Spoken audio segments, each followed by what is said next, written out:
Ora, muito bem, muito boa tarde a todos.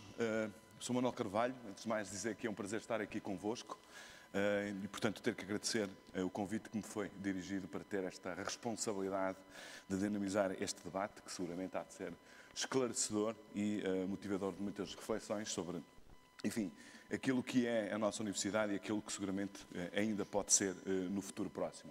Eu, antes de mais, eu devo dizer que tenho que dar os parabéns à Academia, em primeiro lugar, pelo facto de haver 6 listas de professores, ao todo são 9. Ao que julgo saber, é a eleição para o Conselho Geral mais disputada desde, portanto, que há este modelo de funcionamento e de eleição do Conselho Geral e do Reitor. Portanto, que, do meu ponto de vista, enfim, estaremos todos de acordo, isto é uma questão óbvia, que isto é um sinal que, de facto, a Universidade está dinâmica, que os seus professores estão empenhados e estão dispostos, portanto, a discutir e a criar soluções alternativas, portanto, para a governação desta instituição. Portanto, nós temos aqui um pequeno problema, que é normal, dado, portanto, o número de oradores que vamos ter nesta sessão, e o problema, portanto, é um certo constrangimento de horário. Temos 1h30 para discutir, enfim, aquilo que é o estado da arte da nossa universidade, ou seja, qual é o ponto da situação a partir do qual nós temos que discutir aquilo que pode ser o seu futuro. Portanto, seria uma primeira parte da nossa reflexão. E depois haveria, portanto, uma segunda parte, um segundo momento, onde eu convidaria cada um dos presentes a dizer o que é que cada uma das listas, ou seja, as listas que eles representam, propõem como, enfim, de novo ou de continuidade, se for o caso, para, portanto, o Conselho Geral. Portanto, partir do presente, saber onde estamos e, a partir daqui, portanto, tentar, de alguma forma, perspectivar aquilo que pode ser o futuro. Mas, portanto, havendo estas duas partes e havendo 6 oradores, com tão pouco tempo para discussão, isto vai exigir de todos nós uma grande capacidade de síntese para podermos cumprir, portanto, aquilo que são os nossos objetivos e também, evidentemente, os constrangimentos de tempo que nós temos que enfrentar. Portanto, eu começava, portanto, pelas apresentações, eventualmente, ou evidentemente, até a maior parte dos senhores e das senhoras que estão aqui neste painel são do vosso conhecimento, mas ainda assim, portanto, faz parte da convenção, portanto, o moderador fazer a apresentação dos membros do painel e, portanto, em representação da lista A, o Álvaro Aguiar, da Faculdade de Economia, da lista B, Aurora Teixeira, da Faculdade de Economia também, lista C, Luís Belchior Santos, da Faculdade de Ciências, pela lista D, António Silva Cardoso, da Faculdade de Engenharia, lista E, Luísa Neto, da Faculdade de Direito, e, finalmente, pela lista F, Adélio Mendes, da Faculdade de Engenharia. Portanto, temos 2 candidatos, aqui duas propostas, 2 representantes de listas de Engenharia, 2 de Economia, 1 de Ciências e 1 de Direito. Portanto, há aqui também um certo ecletismo. Portanto, eu não demorava mais tempo, passava imediatamente à primeira ronda, portanto, sobre aquilo que é, enfim, que avaliação a que cada uma das listas faz do estado da arte da nossa universidade. Portanto, que constrangimentos é que têm, que dificuldades é que se lhe colocam, que oportunidades está a ter no momento atual. Portanto, diríamos que era mais uma leitura sobre o presente da vida da universidade. E, portanto, como também é de bom tom dar, em primeiro lugar, a palavra às senhoras, eu convidava a professora Aurora Teixeira, portanto, a iniciar as hostilidades, portanto, e a fazermos o balanço, de acordo com a lista Renovação, Partilha e Coesão, lista B, o que é que balanço é que faz, portanto, da nossa universidade hoje. Portanto, a nossa universidade... Boa tarde a todos. Antes de mais, obrigada pela vossa presença e, claro, agradeço também aos colegas que estão aqui presentes no painel a oportunidade de debatermos e isto é o que nós também temos, espírito de missão perante a universidade e, portanto, penso que todos estamos alinhados pelo mesmo diapasão. Em termos daquilo que é o balanço da nossa universidade, obviamente que a nossa universidade hoje tem presente muitos desafios e o desafio essencial que nós elencamos em termos de lista é a parte das pessoas, o desafio humano, ou seja, a capacitação ao nível de todas as unidades orgânicas da questão fundamental que é a renovação e a questão de gestão do envelhecimento dos quadros docentes. Não é apenas, obviamente, exclusivo da Universidade do Porto, mas na Universidade do Porto e nas suas unidades orgânicas é um problema que nós enfrentamos e que temos, em termos daquilo que são os próximos anos, em termos de gestão do Conselho Geral, abordar e implementar medidas que sejam consequentes no sentido de reter talentos que nós temos, e temos a excelência a todos os níveis, ensino e investigação, mas também atrair talentos e, com isso, ultrapassar aquilo que também são os graves constrangimentos orçamentais que nós temos enfrentado nos últimos anos. Obviamente que a equipa de gestão da universidade, como todas as restantes universidades, também fizeram um esforço no sentido, e as próprias faculdades e outras unidades orgânicas, no sentido de trabalhar nestes constrangimentos, mas a verdade é que nós precisamos de mais para sermos mais produtivos e uma universidade internacional e que, de facto, em termos, não é só a questão dos rankings, é a questão de investigação e ensino de excelência, que possa atrair estudantes, nomeadamente de terceiro ciclo de investigação, que depois possa perdurar aquilo que é a herança, que nós temos um legado extremamente importante ao nível da Universidade do Porto, mas precisamos de pessoas e pessoas capacitadas, produtivas e motivadas para levar avante esse desafio. Portanto, em termos da nossa lista, esse era o desafio central que nós elencamos e que debatemos em termos daquilo que são também as nossas linhas orientadoras. Professora, a questão da renovação e dos constrangimentos orçamentais são problemas que se resolvem por vontade? Ou há condicionalismos externos, legais, de natureza orçamental, impostos pelo Governo, aos quais, portanto, enfim, pode-se lutar, pode-se protestar, mas não é uma coisa que depende integralmente de nós? Não depende, mas nós somos pessoas inteligentes e criativas e é para isso que também estamos ao serviço da Universidade, para pensar em formas diferentes que, aliás, quando o próprio regime fundacional, uma das partes e que nós aceitamos basicamente entrar em termos desse regime, foi precisamente para arranjar espaço, flexibilidade, para ultrapassar esses constrangimentos. Obviamente que me pode dizer que o Governo rompeu a corda, não cumpriu o contrato, mas de qualquer das formas há ainda espaço e a própria racionalização em termos dos serviços que tem sido feita ao longo destes anos vai no sentido de obtermos ganhos de eficiência que permitam utilizar esses ganhos de eficiência para reafetação e afetação a essas escolhas, porque a vida são escolhas e nós temos que, entre aquilo que é um corpo docente envelhecido, desmotivado, tratar dessas escolhas e afetar os recursos que são escassos, obviamente, mas que nós entendemos que deverá ser, no próximo mandato, mais reafetado, não esquecendo, obviamente, outras dimensões, mas reafetado para esse ciclo. Professora, se eu dissesse que a lista B, portanto, é que representa, ou é que mais representa, ou mais procura representar, portanto, uma espécie de elite sub-45 de jovens investigadores na Universidade do Porto, revia-se nessa definição?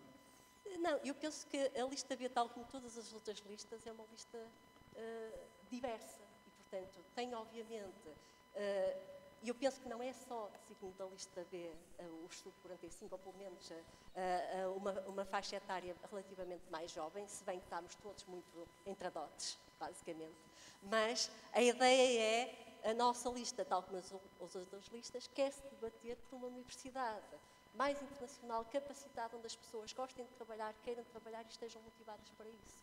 E, portanto, somos, obviamente, uma equipa motivada, queremos dizer que estamos presentes, estamos cientes muito das nossas responsabilidades e que são objetivamente enormes os desafios que se levantam, mas também não queremos ser criticados por estar sempre a criticar os outros e nada a fazer. Portanto, a nossa geração é uma geração que está um bocadinho ali encalacrada entre aquilo que é a geração que já muito contribuiu para aquilo que a Universidade é hoje, mas que necessariamente tem que também, de alguma forma, ser, não digo substituída, mas ser complementada por outras gerações. E nós temos essa responsabilidade perante a Universidade. Portanto, injetaram uma certa dose de inconformismo naquilo que é o establishment, digamos assim. Nós, cientistas, somos sempre inconformados e, portanto, queremos sempre o melhor para todos e para nós, portanto, que vivemos e que trabalhamos aqui na Universidade. E, portanto, estou em crer que todos nós estamos a trabalhar para que a Universidade seja uma universidade melhor, uma universidade coesa, renovada e partilhada. E eu acho que temos também que dar e colocar as pessoas no centro do debate. E, portanto, se não existirem docentes, investigadores, estudantes, trabalhadores não docentes, a universidade não existe. E, portanto, por muito que os nossos constrangimentos orçamentais, que são, de facto, muito grandes, por muito que esses sejam prementes, é necessário também que nós tenhamos o enfoque naquilo que são as pessoas e a sua produtividade. E é daí que o desafio, pelo menos o nosso, em termos de lista B, se colocou. É pensar e servir a universidade no sentido de melhorar as condições, ou procurar medidas que melhorem as condições e que nos permita uma investigação e ensino de excelência. Muito bem, muito obrigado. Professora Luísa Neto, é a mesma pergunta, o estado da situação, como é que vê a Universidade do Porto hoje? Muito obrigada. Em primeiro lugar, muito boa tarde a todos também. Professor, deixe-me só fazer aqui, eu esqueci-me e peço desculpa, eu devia ter feito aqui um aviso que me foi pedido expressamente pelo Sr. Reitor, ele não está presente porque está em viagem para o Luxemburgo, ele pediu-me para deixar aqui esta mensagem e antes que eu me esqueça outra vez, portanto, fica resolvido o assunto. Peço desculpa. Muito obrigada. Portanto, cumprimentava a todos e cumprimentava também aqueles que aqui estão e aqueles que espero que sejam muitos que nos seguem através da transmissão feita pela TVUP, porque de facto me parece que a formação da convicção de cada um se faz muito desta busca de informação sobre estas eleições. E no que diz respeito ao estado da arte, e a lista E tem precisamente como sigla arte, portanto, eventualmente terá ficado isso no subconsciente do nosso moderador, eu diria que a primeira das coisas que gostava de sublinhar no que diz respeito a esse estado da arte na universidade é precisamente aquilo que começou por salientar, que estas são as eleições mais disputadas desde que nós temos este modelo de governo que resulta do RGES, do Regime Jurídico de Instituições de Ensino Superior, e depois foi plasmado nos nossos estatutos. E eu gostava de salientar isso, primeiro porque me parece que é sempre salutar, enfim, a participação, mas também para dizer àqueles que nos ouvem aqui ou através da transmissão da televisão UP que é eventualmente difícil olhar para as listas, pode ser uma dificuldade que os eleitores têm, olhar para as listas e perceber quais são os pontos de separação. Isto porquê? Porque, fazendo um pouco de história, e o compromisso de uma universidade, eu diria que é com o passado e com o futuro, não se calhar com o presente é apenas uma categoria transitória, mas se nós olharmos para as eleições que ocorreram, enfim, há 4 anos, tentando simplificar, havia de alguma forma um elemento congregador no sentido positivo ou negativo das listas que então se apresentaram, que era a questão do regulamento orgânico. Todos os membros da comunidade académica sabem de que é que eu estou a falar. Quando se discutia se devia haver um regulamento orgânico que de alguma forma centralizasse mais, eventualmente fundisse faculdades ou não. Nós hoje em dia não temos esse elemento congregador ou esse elemento que por defeito pode funcionar em termos negativos como aproximando ou distanciando algumas pessoas. E portanto é importante perceber que não havendo esse elemento, nós temos que nos distinguir por coisas que se calhar não têm que ver tanto com a ideia de democracia enquanto forma de governo, enquanto sistema de governo, mas com a democracia enquanto forma de vida, com a democracia enquanto atitude no que diz respeito à relação entre os membros que compõem uma universidade, entre uma reitoria e entre as suas faculdades. Todos nós falamos de diversidade, todos nós falamos de pluralidade.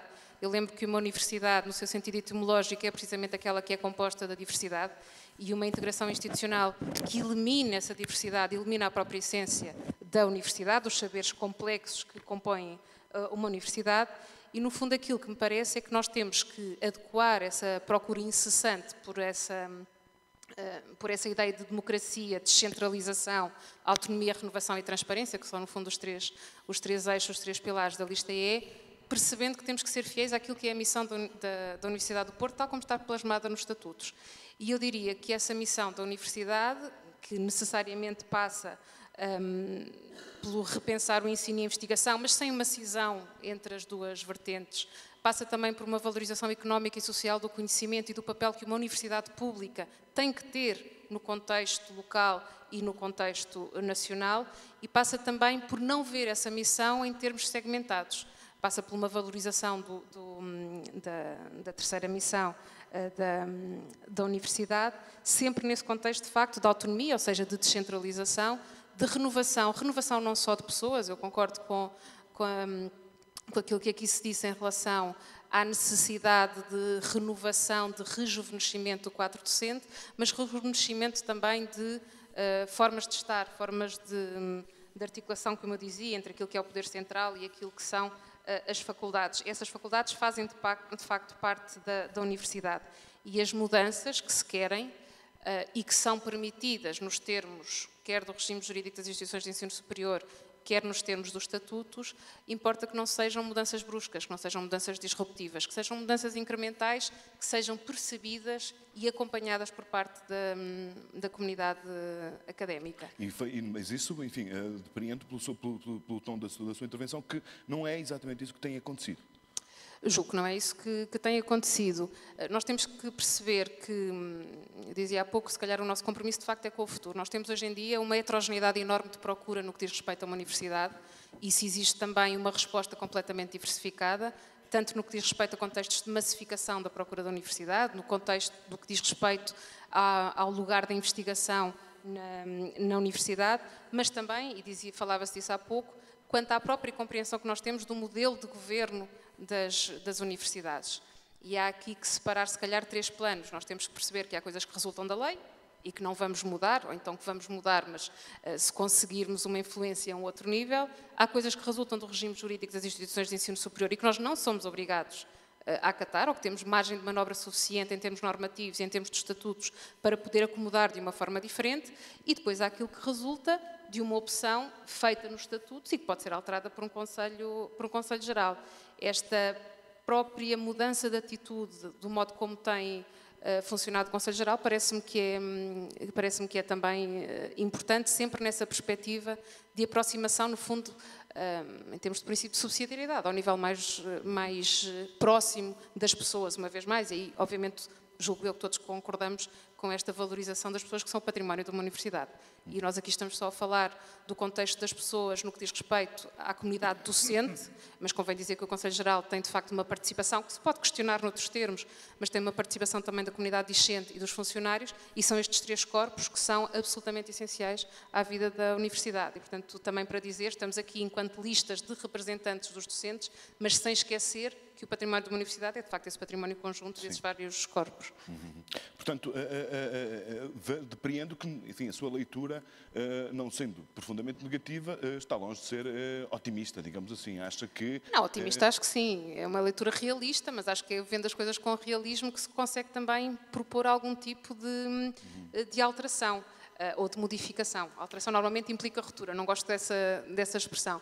Agora, é importante também o seguinte, e há também muitas vezes uma crítica, e eu ouvi essas críticas por parte de alguns colegas em relação, no geral, às várias listas, em relação a quase todas as listas, dizendo que são objetivos demasiado genéricos, demasiado abstratos, que não se percebe verdadeiramente o que é que as várias listas propõem em concreto. Eu gostava de lembrar uma coisa. As candidaturas ao Conselho Geral são candidaturas individuais, o Conselho Geral é um órgão colegial, não é um órgão unipessoal. Portanto, nós não podemos aqui apresentar um programa de ação, como pode apresentar um reitor, ou uma equipa reitoral. E eu acredito muito na sensatez de um órgão colegial. E, portanto, acredito muito que isso seja feito também, esse caminho seja também feito de uma forma diferente e de uma forma participada e cooperativa também. Ou seja, tem que ter um programa suficientemente genérico para poder encaixar essa determinação da colegialidade. Tem que definir um sentido. Nós, quando queremos fazer mudanças, muitas vezes perdemos numa prática burocrática de achar que se tem que fazer mudanças porque se tem que fazer mudanças. Em primeiro lugar, nós temos que definir qual é o sentido das mudanças. Isso é absolutamente essencial. Então, depois perceber de que forma é que as reformas que queremos fazer contribuem para esse sentido último. E permite-me só aqui terminar, acho eu, para dizer o seguinte. Há que não confundir regulação, uma regulação que tem que estimular, que tem que enquadrar a diversidade das várias faculdades, com aquilo que é uma regulamentação excessiva, hiper-excessiva, que tolhe os movimentos das faculdades, que tolhe aquilo que é a atividade criadora dos docentes, e volto a dizer que estamos aqui a falar só de docentes. Por isto, aquilo que caracteriza, diria eu, enquanto centro, enquanto núcleo, a profissão académica é a liberdade, não é a proibição, não é a excessiva regulamentação. E é essa liberdade que convém que seja enquadrada, que seja de alguma forma regulada, mas esse é um centro que tem que ser, para nós todos que tentamos de alguma forma aqui falar com os nossos colegas docentes, esse tem que ser o centro da nossa atividade. A profissão académica é uma profissão de liberdade. Muito bem, professora. Professor, Álvaro Aguiar, lista A, unidade, pluralidade e subsidiariedade. Subsidiariedade, perdão, portanto, com palavrão, sempre difícil. Tá? Ora, muito bem. Boa tarde a todos. A lista A comunga, como já se percebeu, de várias, de alguns consensos, digamos assim, que há entre as várias listas. Nós já falámos, por exemplo, aqui, já foi falado aqui sobre o estado da arte atual da Universidade, a questão do envelhecimento do corpo docente. Isso é partilhado por Se calhar, eu sugeria que aproximasse um pouco mais o microfone, porque não sei se lá atrás consegue ouvir bem. Okay. Peço desculpa. E, portanto, nós lista A comunga de alguns aspectos consensuais sobre o estado da arte da Universidade do Porto, digamos assim. Um deles, sem dúvida nenhuma, que é a questão do envelhecimento do corpo docente, e, portanto, a necessidade depois de tratarmos este assunto seriamente no sentido do seu rejuvenescimento. É uma questão de sustentabilidade da própria Universidade como instituição ao longo do tempo. Agora, nós, dentro da lista A, temos, mesmo dentro da própria lista, alguma pluralidade. Nós temos opiniões diferentes sobre o estado da arte da Universidade, sobre a atualidade da Universidade, sobre aspectos particulares, mas temos uma ideia comum. A Universidade do Porto é, de alguma forma, uma universidade única em Portugal, no que respeita à sua orgânica no sentido da palavra. Isto é a única universidade portuguesa que consegue um equilíbrio entre o nome das faculdades e o nome da universidade. Se nós pensarmos, por exemplo, na Universidade de Lisboa, quase não sabemos bem dizer o que isso é. Sabemos dizer o que é o técnico. Sabemos, nós, no caso da economia, sabemos dizer o que é o ISEG. Okay? Se nós falarmos na Universidade, portanto, a Universidade de Lisboa é uma coisa difusa. Se nós falarmos na Universidade de Aveiro, ou nas novas, digamos assim, naturalmente, nós não conhecemos as faculdades. Não há há departamentos, escolas, etc. Não conhecemos. É a universidade que se conhece. A Universidade do Porto é a única em que cada faculdade é reconhecida, umas mais do que outras, isso é sempre assim, não é? Cada faculdade é reconhecida e, ao mesmo tempo, se reconhece como sendo da Universidade do Porto. Professor, isso quer dizer que há um certo equilíbrio entre aquilo que é o princípio da centralização e o princípio da subsidiariedade? Exatamente, em que, em princípio, nós temos um modelo em que criamos valor acrescentado com este equilíbrio. Não é? E temos que melhorar esse valor acrescentado. Digamos, o desafio é continuar sempre a aproveitando este modelo, digamos assim, melhorá-lo no sentido de criar mais valor acrescentado. Isto é, a soma de todas as faculdades ser mais do que, digamos, a produção da soma das faculdades ser mais que a soma da produção das faculdades. E, portanto, isto é a Universidade do Porto. E não há mais nenhuma em Portugal, talvez uma que se aproxime mais da Universidade Nova de Lisboa, talvez, mesmo assim, diferente. É única. Mas a Universidade do Porto nem sempre foi assim. Já foi muita coisa, tem uma longa história. Nem sempre foi assim. Já foi mais universidade, menos faculdades. Ela cresceu muito durante os tempos de crescimento do ensino superior em Portugal, após o 25 de Abril, anos 80 e anos 90, principalmente, um brutal crescimento das universidades em Portugal.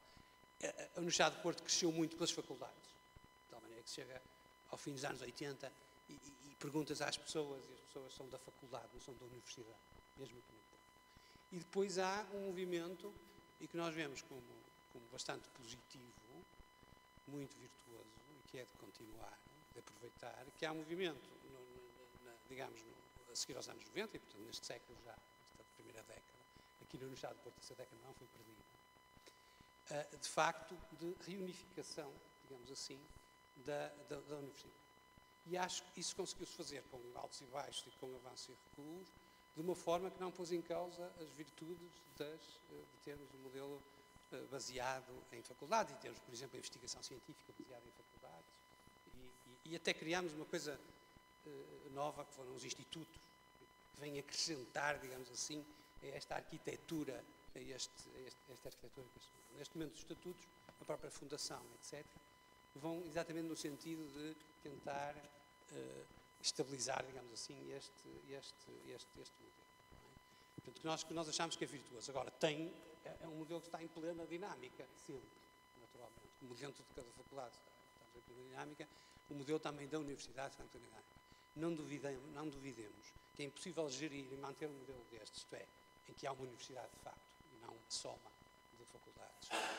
Notem, na Universidade de Lisboa, até as faculdades, de vez em quando, querem elas próprias ser uma universidade. De vez em quando, eu ouvi isso de um determinado instituto superior técnico, ou até do ISEG, etc.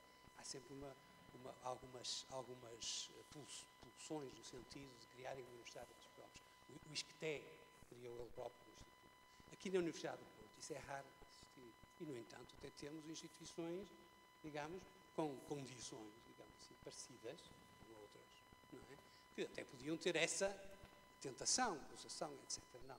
Nós temos, eu acho isto bastante peculiar e bastante positivo e bastante importante na tal afirmação da Universidade. E permite o quê? Permite, por exemplo, a Universidade do Porto é a Universidade do Porto. A Universidade do Porto, de facto, nós quando falamos em Universidade do Porto, o que é que falamos? A Universidade do Porto. Depois começamos a lembrar de outras universidades. E, portanto, a Universidade do Porto, como um todo, impõe-se no Porto e na região, enfim, quando nós dizemos Porto, dizemos cidade, dizemos região.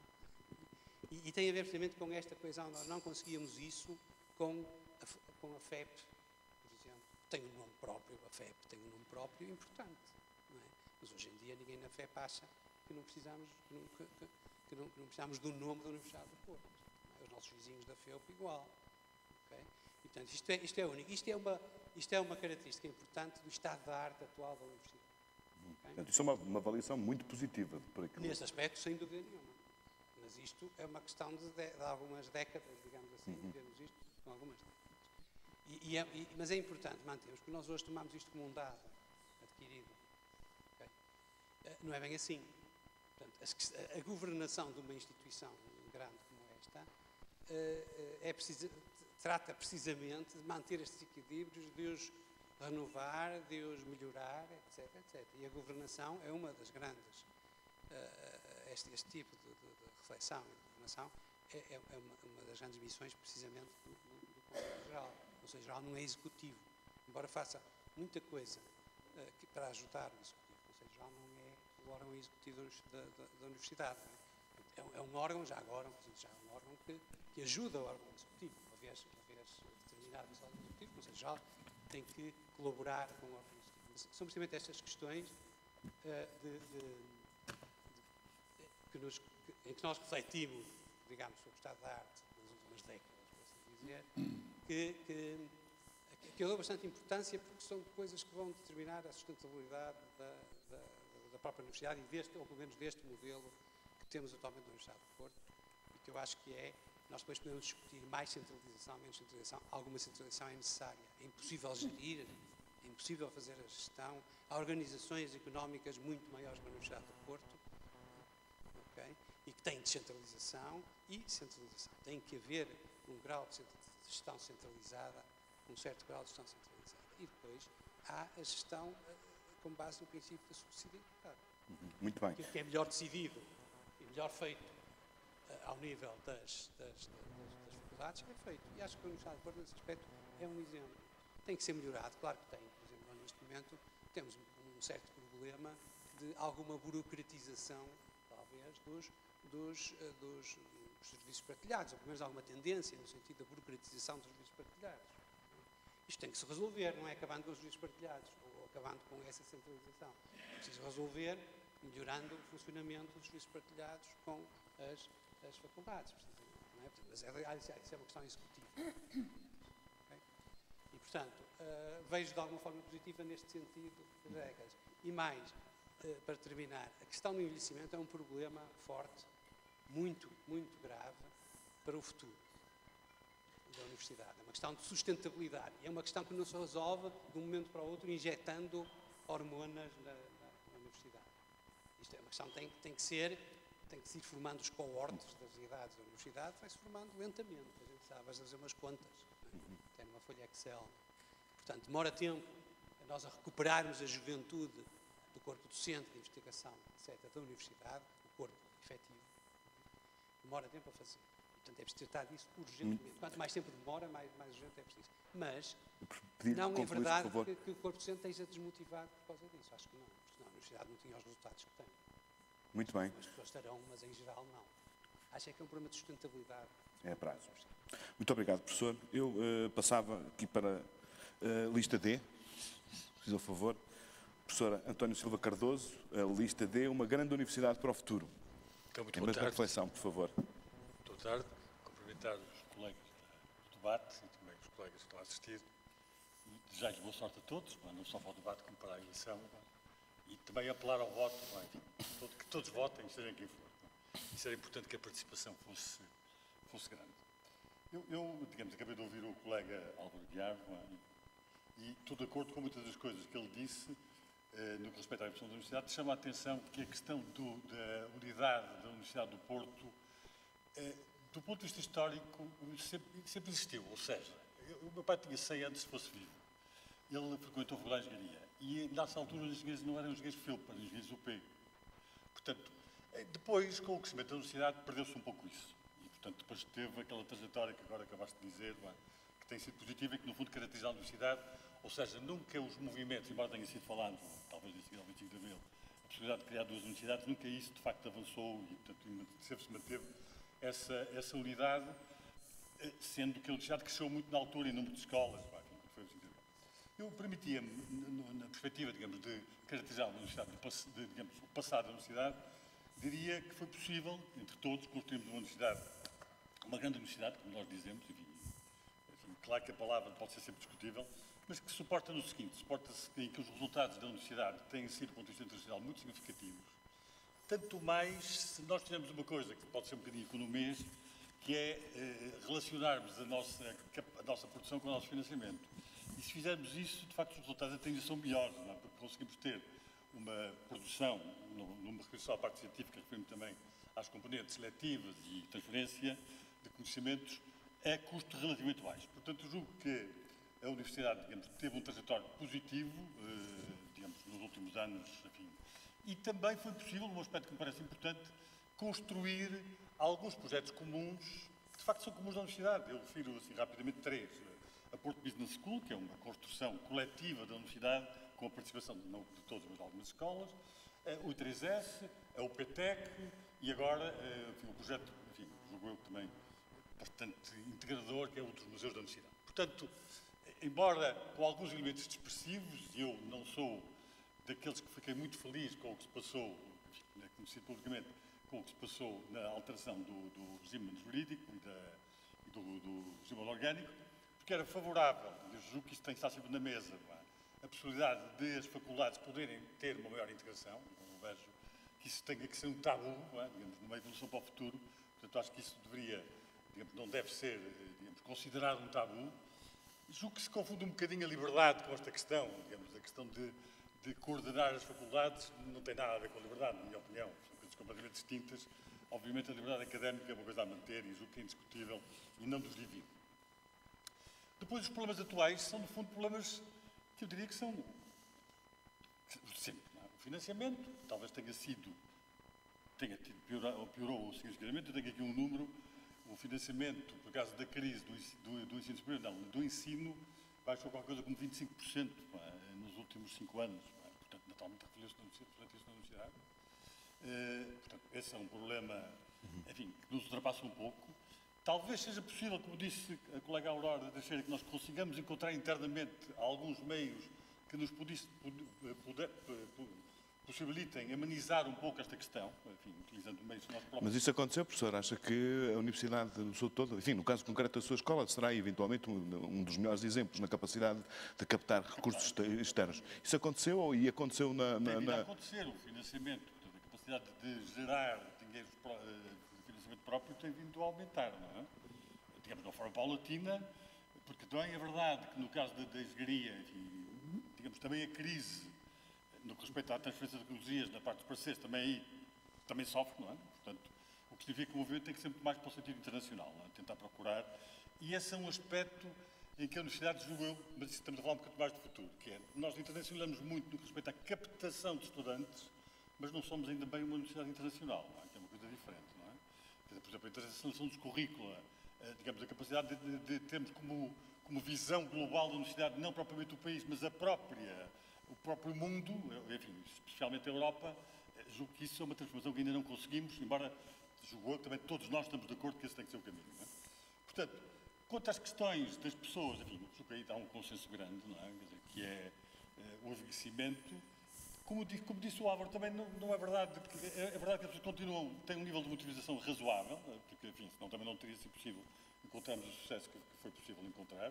De qualquer modo, digamos, agora começa a ser um bocadinho demais, não é? Quer dizer, ou seja, de facto, a falta de renovação do corpo docente tem-se vindo a acentuar cada vez mais, enfim, a média deste momento dos docentes das faculdades é geneticamente acima de 50 anos, não é? Que é, de facto, não sei se em alguma faculdade será um pouco menos, mas a minha é 52 ou 53, não é? A minha faculdade de engenharia, que é realmente um número elevado.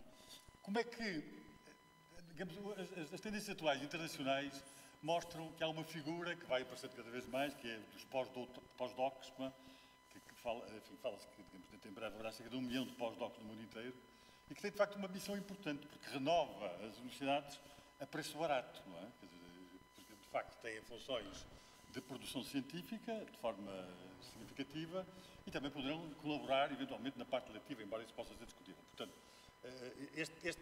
esta é uma figura que, de facto, contribui para amenizar um pouco a questão do envelhecimento, não é? Eu, digamos, portanto, diria basicamente isto, digamos, julgo que há um aspecto que me parecia que nós temos que continuar sempre a batalhar, que é a questão da organização da universidade. Eu julgo que é um assunto que nunca terá resolução final, não é? Quer dizer, haverá sempre contributos no sentido de encontrarmos a melhor organização. Não é? E esses contributos devem estar, na minha opinião, abertos a qualquer solução, desde que se entenda, num determinado momento, que essa é a melhor. Eu também sou engenheiro e portanto, também prezo uma coisa que eu julgo que é inevitável, não é? Nunca há soluções absolutamente certas à partida, não é? Há sempre um certo risco. E, portanto, há sempre a necessidade, creio eu, de uma vez decidida com aquela que parece ser à partida a melhor solução, avançar e depois, se tiver que se corrigir, corrige-se. Muito bem, muito obrigado. Passar a palavra aqui para o professor Luís Barroso Santos, por favor. A mesma reflexão. Espero-se, portanto, recuperando um bocado a sua questão, portanto, pediu-me para dizer o que é que eu acho sobre o que está mal na universidade, o que está bem. E o que está bem também, exato.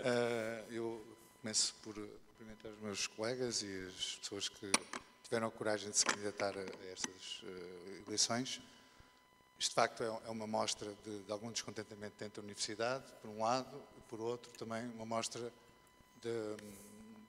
da importância que este órgão tem e da importância que as pessoas começaram a atribuir como órgão de governação e como órgão decisor da visão que nós temos para a universidade. E é por isso que eu estou aqui e é por isso que a maior parte das pessoas, se calhar, também estão. Recuperando a sua questão, eu acho que nós temos uma grande universidade, uma universidade top. Eu sou muito positivista. Somos a melhor universidade portuguesa, ou estamos entre o grupo das melhores universidades portuguesas e não temos vergonha de dizer que estamos numa universidade a nível europeu e mundial em termos de formação de alunos e mesmo a nível de investigação em certas áreas. E, portanto, aí podemos dizer que temos um bom caminho. Houve uma grande evolução da universidade desde que eu entrei para cá e estávamos nesta casa. A universidade cresceu muito, deu um salto, está a ser neste momento vítima desse salto, um overshooting, como se diz, a nível de quadros, porque houve uma altura, um crescimento muito rápido, acentuado, e agora há este travão realmente a entrada das pessoas pelo facto de ter entrado muita gente a dada altura, mas foi realmente esse crescimento rápido desta instituição que fez com que ela se mantivesse na linha de cima do que é uma grande universidade. As nossas preocupações, o que achamos que está errado nesta universidade, está ligado aos nossos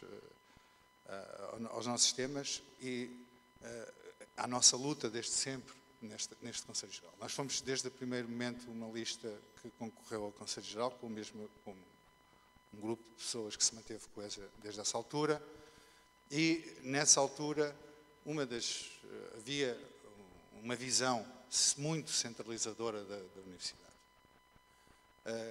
Eu fui uma das primeiras pessoas a alertar para isso, enquanto sindicalista, na altura, porque achei que não íamos no bom caminho, havia claramente uma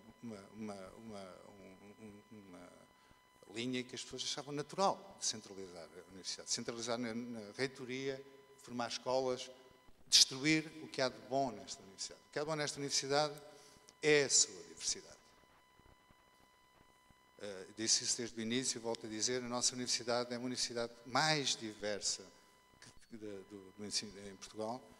A grande riqueza dessa diversidade vem também dessa autonomia, da independência que temos nessa diversidade. Nós temos escolas, temos faculdades que representam uma área de saber bastante marcada, desde na área da saúde, na área da ciência, na área da engenharia, na área das humanidades. E nós temos que preservar isto, isso é um grande para o futuro. Temos que preservar a nossa diversidade, o nosso conhecimento. Mas para perceber melhor, nos últimos, vamos ver, 4 anos, essa diversidade... Teve em risco com o regulamento orgânico. E nós resistiu porque nós conseguimos reverter essa situação, porque o regulamento orgânico destruía progressivamente essa diversidade. Nós fomos uma das pessoas, eu fui uma das pessoas que posso afirmar aqui, votei contra o regulamento orgânico.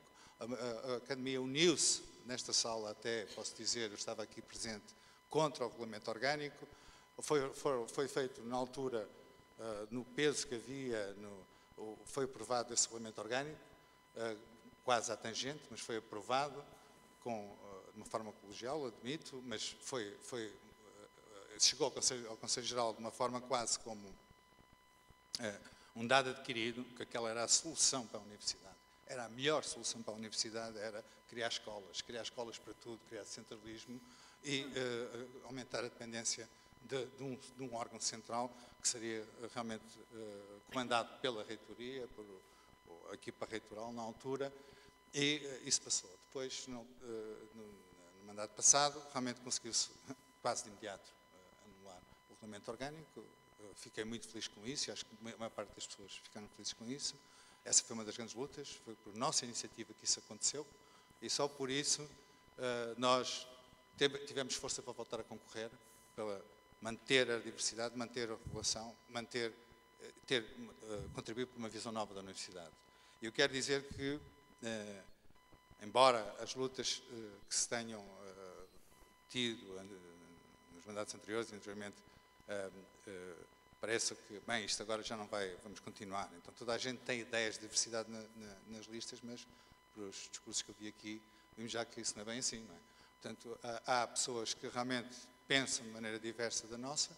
Eu estou aqui para defender a minha visão da universidade, e uma das visões que eu tenho, que a minha lista tem, é diminuir, reduzir ao máximo o papel da reitoria na governação da universidade, não na gestão da universidade. Manter esse papel restrito à governação da universidade e aumentar o papel da reitoria no que deve ser e que não tem sido até agora, que é lançar a universidade, projetar a universidade na região, no país. A Universidade do Porto é o maior empregador do Norte e ninguém ouve falar da Universidade do Porto. A Universidade do Porto tem sido uma das instituições mais subestimadas pela sociedade. Nós temos que pegar a Universidade do Porto, pô-la de pé, aumentar-lhe o seu poder político. Cabe a um reitor ser político, intervir, ir para Lisboa, ir para as televisões, falar, saber saber por que deve lutar, saber lutar pela autonomia universitária, tomar a liderança, ser líder nesse aspecto. Nós nunca tivemos uma equipa reitoral que fosse capaz de o fazer. E não tenho qualquer problema em eu dizer que a equipa reitoral, nós vamos estar do lado de uma equipa reitoral que venha com esta ideia, com a ideia de manter a autonomia das escolas, se progressivamente passar, também concordo que nada pode ser feito de uma forma abrupta, mas tendencialmente temos que ter uma equipa reitoral que seja um órgão de governação, um órgão político na região. Portanto, é por isso que nós estamos aqui. E, portanto, isso está mal na universidade. Portanto, alguém isso está muito mal. A universidade se não tiver capacidade de eleger pessoas com essa capacidade política, com essa capacidade interventiva na região, vai ser sempre uma subalternizada em relação às outras universidades do país. Portanto, essa intervenção política vai para além daquilo que são os assuntos, digamos, da esfera estrita da universidade. Todos os assuntos de interesse público da região devem reclamar a participação do reitor. A universidade tem que reclamar isso. A universidade faz parte da sociedade, é um dos órgãos mais importantes desta sociedade e, portanto, tem que intervir aí. Esse é o papel do reitor, esse é um papel da equipa reitoral. Nós não podemos dizer sim, amém a tudo. Nós temos que reivindicar meios, nós temos que reivindicar protagonismo, nós temos que reivindicar espaço. Nós estamos num espaço, numa região, temos que comandar, temos que ter vocação de comando aqui dentro. Não podemos ser subalternos no poder político, não podemos ser subalternos de Lisboa. E, portanto, essa é a minha luta, vai ser a minha luta, se for eleito, das pessoas que estão na lista C, é lutar por uma universidade muito mais interventiva, uma universidade que mantenha autonomia, uma universidade que mantenha a universalidade e que seja realmente uma universidade preservando mesmo as áreas de saber que podem ou não ter déficit crónico, financeiro, nós temos que saber manter, temos que saber apoiar, para manter essa autonomia. Nós temos que manter a diversidade na investigação. Temos que saber, não podemos embarcar em políticas de vamos só fazer investigação na área do mar ou na área da energia. Não, isso é errado. Nós podemos ter áreas preferenciais em que a universidade se deve dedicar, mas não podemos sacrificar tudo o resto à volta. Isso é destruir a nossa universidade. A nossa universidade precisa de manter a todo custo e monitorizar a todo custo a sua diversidade, que é a sua maior riqueza. Muito bem, muito obrigado, Sr. Professor. Finalmente, tem aqui um microfone, a sua análise. O professor já deu um passinho à frente, portanto, já teve um discurso mais perspectivo, mas, enfim, eu convidava, portanto, para já ficarmos apenas pela análise daquilo que é a Universidade de hoje, ou que tem sido. Boa tarde a todos. Primeiro cumprimentar os meus colegas aqui da mesa, daqui da sala e de quem está do outro lado a ver em direto ou em diferido. Esta é a minha primeira vez nestas andanças e nestas aventuras. Eu, de facto, tenho o sonho de poder contribuir para a minha universidade, porque para nós desaparecermos basta estarmos vivos, e nós vimos a Nokia desaparecer. Na altura, orgulhava-se ser a maior empresa mundial nos telefones. Portanto, temos de estar sempre, efetivamente, atentos aos sinais dos tempos e atuarem em conformidade. Na nossa lista, na minha lista F, eu vejo esta lista, como as outras, como lugares de reflexão. E foi isso que fizemos. E é engraçado, lugares de reflexão, mas com autonomia. Eu estou aqui com autonomia total. É isso que eu queria para a universidade. Porque se nós quisermos que a universidade seja criativa, temos de deixar que cada um crie. Enquadrar a criatividade de cada um. Se nós controlarmos a criatividade dos outros, porque nos deixarmos mais criativos, aí temos a receita para o desastre. E, portanto, este é o meu sonho. Como que concretizar este sonho? Eu espero ter oportunidade, com alguns dos meus colegas aqui, e de resto na Assembleia, alguns meus amigos, poder discutir isso e construir esta universidade, em que ela é inventada por cada um de nós num dado enquadramento. Porque tem de haver um enquadramento, mas tem de haver criatividade. E este é o sonho. Mas diga-me, na situação atual, esse enquadramento limita ou impede que os docentes ou os investigadores, no exercício diário da sua profissão, não possam ser criativos, ou não possam exercer plenamente o seu potencial de criatividade? É isso que me está a dizer? Se a faculdade, ou a universidade, peço desculpa, demorar muito tempo a dar um parecer favorável à criação de um programa doutoral, nós estamos a limitar a criatividade. A eficácia, a eficiência é um problema. Não é? Os serviços centralizados. O meu sonho é fazer benchmarking, que é o que se faz nas empresas. É ótimo. E depois nós vamos perceber onde é que está errado, onde é que está bem. E termos a coragem, a alegria de redescobrirmos a nossa universidade. Como a colega dizia, tendo uma direção. E a direção não pode ser sermos os melhores de Portugal. Isto é um ato de fé que eu faço. Eu quero ser o melhor do mundo. Onde eu vou ficar, eu não sei. Mas o Dom João II assim o quis e foi. E ele era o nosso rei. Se nós olharmos para a Universidade Nova de Lisboa, para o curso de gestão, bem, eles são considerados um dos 5 melhores a nível mundial. Então, por que não nós? Não é? É essa a pergunta que nós temos de fazer todos os dias. Como ultrapassar? E as coisas são assim. Por exemplo, eu tenho um conjunto de investigadores a trabalhar comigo, alguns com filhos novos. Para quando uma creche? É que a creche cria eficácia, eficiência. Para quando? E dá dinheiro. E a questão é, porque ainda não foi criada? E a minha resposta é, eu batia muitas portas. É preciso bater mais, é preciso ir com força. Eventualmente dar um passo em frente. Quando se fala da renovação dos recursos humanos da universidade, é de facto dramático isso. Mas também eu aprendi o que o Kennedy disse. O que é que eu posso fazer mais do que o governo me pode fazer? E, portanto, eu gostava também de ver mais proatividade. E, para isso, nós precisamos de ter mais universidade, saber universal. E embora a Faculdade de Economia seja do outro lado do muro da Engenharia, eu só conheço a colega da Aurora da FEP. Se calhar um erro meu. Se calhar uma cantina comum, talvez desse algum resultado. Eu conheço alguns dos colegas que estão aqui do almoço e de conversas, o Luís Belchior, por exemplo. Mas era preciso mais. É no cruzamento, o saber universal. E aí eu sonho, por exemplo, que se da Faculdade de Engenharia à Faculdade de Ciências demora 1 hora de carro, e transportes não se fala disso, se demorasse menos, nós cumpríamos a palavra universidade. Aquela é do Porto, mas não é universidade. Porque, sendo universidade de saber universal, nós temos de comunicar muito bem. Eu dou um exemplo muito simples. Uma vez fui a umas repartições de finanças e a senhora disse-me assim, o computador tem isto por defeito. E eu perguntei, minha senhora, e por virtude?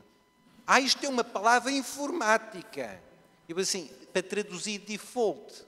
Olha, mas a palavra que traduz default em português chama-se por missão. Se nós tivéssemos os nossos colegas de letras ao nosso lado, era ótimo, falávamos melhor. E os nossos colegas de letras sabiam o que era a velocidade da luz, não era assim uma coisa estapafúrdia. E nós criamos riqueza na nossa sociedade. Portanto, há soluções simples que criam riqueza.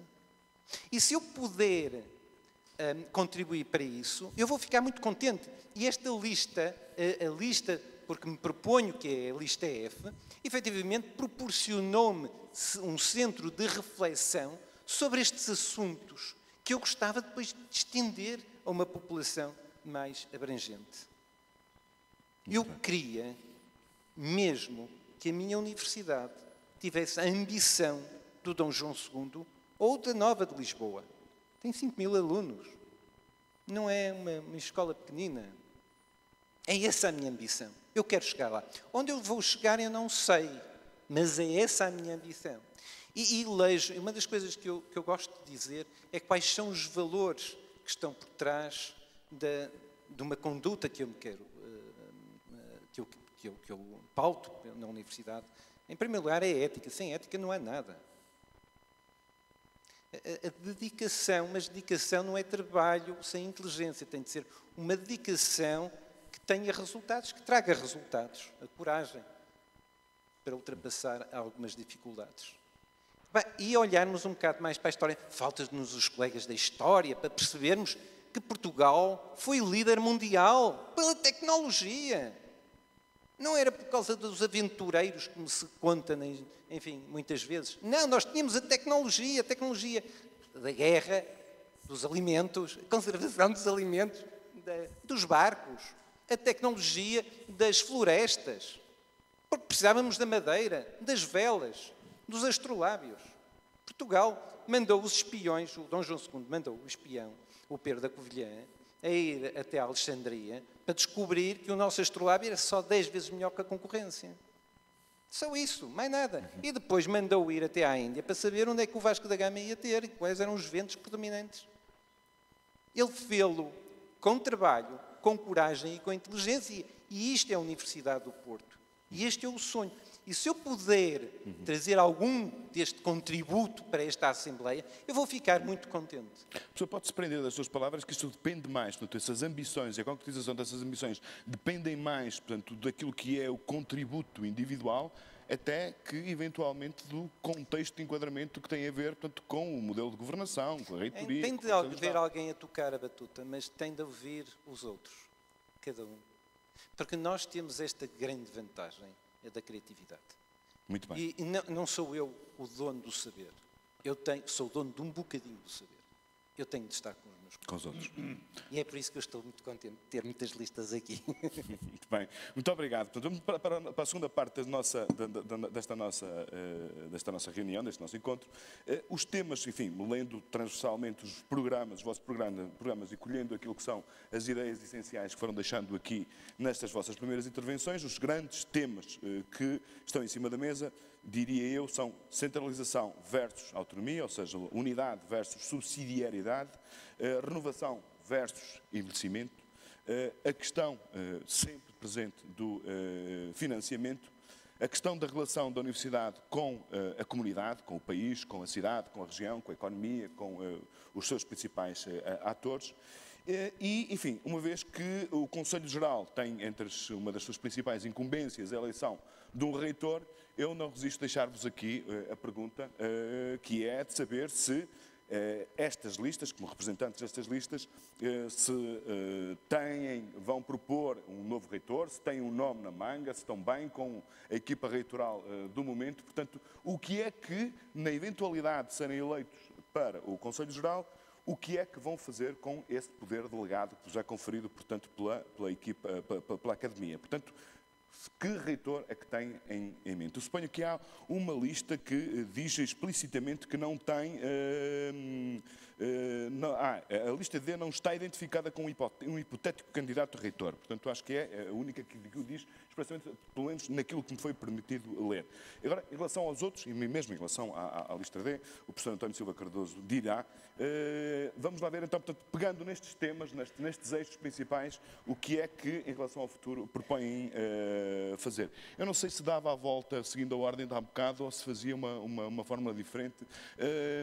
Começávamos pelos últimos. Professor, quer responder, já que está com a palavra quente, quer continuar, portanto, agora, relativamente ao futuro e em relação a estes temas que foram aqui mais ou menos esboçados pelos seus colegas de painel, o que é que lhe apraz dizer? Sobre o reitor, obviamente que é uma questão que vai ter que ser discutida em sede do Conselho. Não pode ser feito de outra forma. Sim, mas a sua lista tem um nome? Não tem um nome. Tem, de facto, uma descrição da pessoa. De resto, há dois tipos. E encaixa com o atual perfil? Com o perfil do atual Nós temos de ser pragmáticos. Nós temos de saber quem é que está disponível. Eu peço imensa desculpa, mas os jornalistas são os chatos do diabo. Convidam um jornalista e está o problema resolvido, não é? Exatamente, mas a beleza da vida é que não é 0 e 1.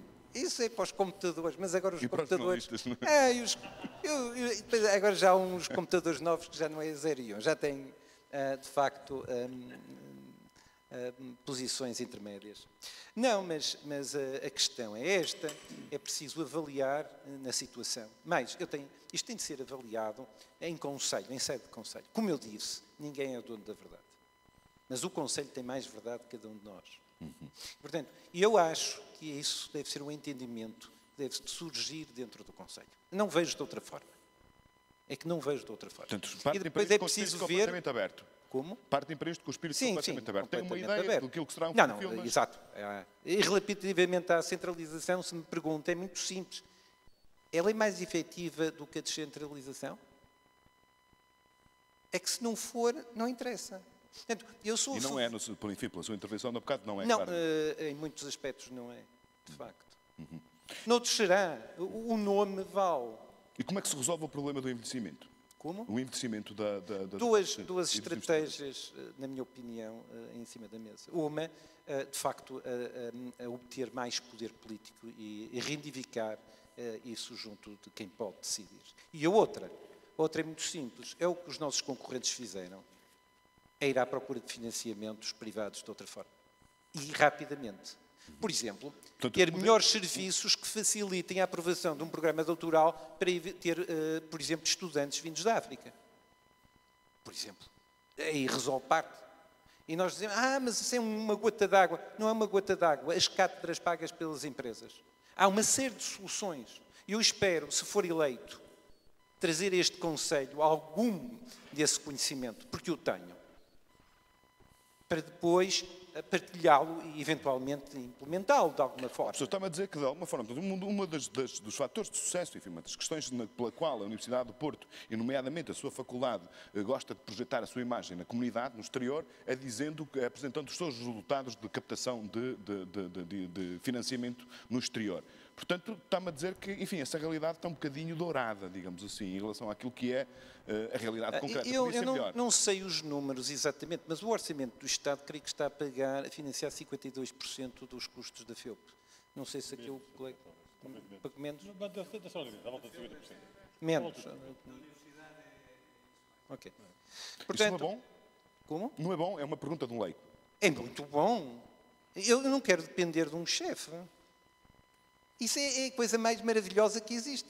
Se me permite só contar em 10 segundos, eu fui responsável por uma disciplina, agora diz-se Unidade Curricular de Laboratórios. Ninguém a queria. Não tinha financiamento, etc. Eu consegui transformá-la, de facto, numa disciplina de sucesso, porque fui buscar financiamento fora. Muito financiamento fora. Mas muito mesmo. E, de facto, é fabulosa. A disciplina é fabulosa. E, portanto, se eu esperasse o financiamento do meu governo, não é? Eu, se calhar, tinha esperado sentado. Não sei, não faço ideia, não experimentei, não esperei. Foram 250 mil euros. Vendemos trabalhos laboratoriais internacionalmente. É lindo. Vale a pena, é isto que eu quero partilhar. Não é todo o conhecimento, não é tudo que se tem de saber neste Conselho. Tenho a certeza absoluta. Nós vamos precisar de pessoas com conhecimento em advocacia, em economia, em ciências, em tudo. Mas eu também quero dar o meu contributo, o meu pequeno contributo. Ele também é importante, com certeza. Em relação com a comunidade, a relação da universidade, ou das faculdades com a... Eles são os nossos acionistas a 50%. É uma instituição aberta? Não, eu queria comunicar mais, de facto, com os nossos acionistas. Quando nós temos regras de progressão na carreira docente que não privilegiam determinadas áreas, nós estamos a condicionar a relação da universidade com a sociedade envolvendo. Se calhar é preciso olhar mais para isso. Como é que nós estamos a fazer a promoção na carreira docente? E depois a minha pergunta é, porquê é que não temos mais catedráticos? Muitos mais. Até temos orçamento. E se não temos, criamo-o. Esse é o desafio. E criar mecanismos para que seja compensador e buscar financiamento, que depois serve para promoções internas. E isso é uma coisa bonita. É estar, de facto, nós temos os clientes externos, que são os acionistas, é o povo português, que paga impostos, os outros não pagam, os que não pagam não interessam, mas também os clientes internos. Nós temos de servir bem quem constitui esta universidade. São os docentes e os funcionários, e já agora os estudantes. Muito bem. Professor Luís Balachéu Santos, enfim, já foi adiantando algumas das vossas opiniões sobre questões cruciais desta discussão, como sejam a centralização versus a autonomia, também sobre a relação com a comunidade. Talvez fosse interessante explicar-nos melhor quais são as vossas ideias, as vossas propostas nos outros temas também importantes, como sejam, portanto, a renovação versus envelhecimento, ou também a questão do financiamento e, evidentemente, em relação ao reitor. Bem, começando pelo reitor, não é? Nós não temos, nem nunca tivemos, nem achamos que, de facto, nunca foi objetivo deste grupo de pessoas levar às costas um reitor, por assim dizer.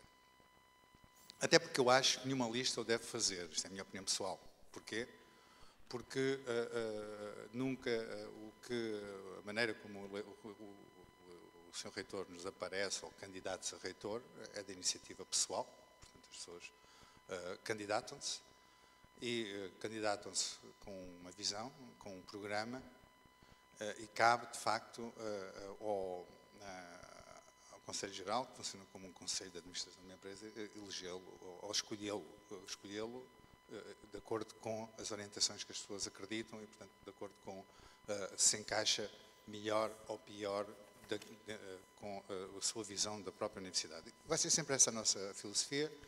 Nós não temos nenhum candidato a reitor, nem conheço nenhum neste momento, para ser sincero, não sei se existe, mas não conheço.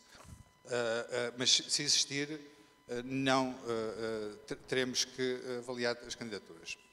Quais são os critérios que nós temos? Foi os mesmos critérios que tivemos da última vez. A sua visão, o seu plano estratégico encaixa-se ou não com a nossa visão, e daí decidimos o melhor possível dentro dos candidatos. Foi sempre essa a nossa postura. Portanto, acho que essa resposta está dada. E, portanto, não queria falar mais nisso. Um bocadinho está para canto, mas enfim. Não foi estar para canto. Não estou a estar absolutamente para canto. Eu, pessoalmente, não me vou candidatar a reitor. Posso-vos garantir. Portanto, que eu saiba, nenhuma lista, das pessoas da minha lista, mostraram essa apetência, ou pelo menos essa vontade. Não quer dizer que não surja. Pode surgir. Surgir, provavelmente, nós temos que avaliar se a pessoa realmente, dentro da lista também há algumas discrepâncias, se a pessoa realmente tem uma visão ou não que encaixe com a visão da lista, mas é essa a nossa filosofia. Portanto, o que eu lhe posso dizer é que eu não vou correr a reitor desta vez, pelo menos. Daqui a 4 anos, ou 5, ou 10, talvez. Agora não posso garantir que não. Tenho muito mais agora, tenho um plano de vida que não me permitiria qualquer dessas veleidades. Sobre os nossos... O rejuvenescimento? O rejuvenescimento. Há muitas pessoas preocupadas com isso. Eu preocupo mais com as pessoas. E porquê é que eu digo isto? Porque, de facto, não há dúvida que a nossa universidade está envelhecida a nível de corpo docente, e eu pergunto aqui às pessoas que estão aqui para refletirem comigo, e se não fossem os pós-docs, os bolseiros que nós temos e que tivemos para nos ajudar até agora, o que é que seria da investigação desta universidade? Se não tivesse existido o financiamento por parte, que é um financiamento que eu lembro aqui, e que muitas pessoas sabem, que não é controlado pela universidade, o financiamento na investigação, uma grande parte é diretamente pela FCT, e, portanto, a universidade está muito de mãos atadas a esse nível, portanto, tem uma visão que vai ser uma universidade de investigação, mas não é quem passa o cheque. E, portanto, como não é quem passa o cheque, está com um problema. Não é? O problema não sabe para onde é que se há de virar. E é isso que nós, e mais uma vez caímos na nossa ação política, que é importante que houvesse alguma intervenção a nível não só deste reitor, como de outros reitores, sobre essa matéria, mas é um assunto bastante difícil de discutir.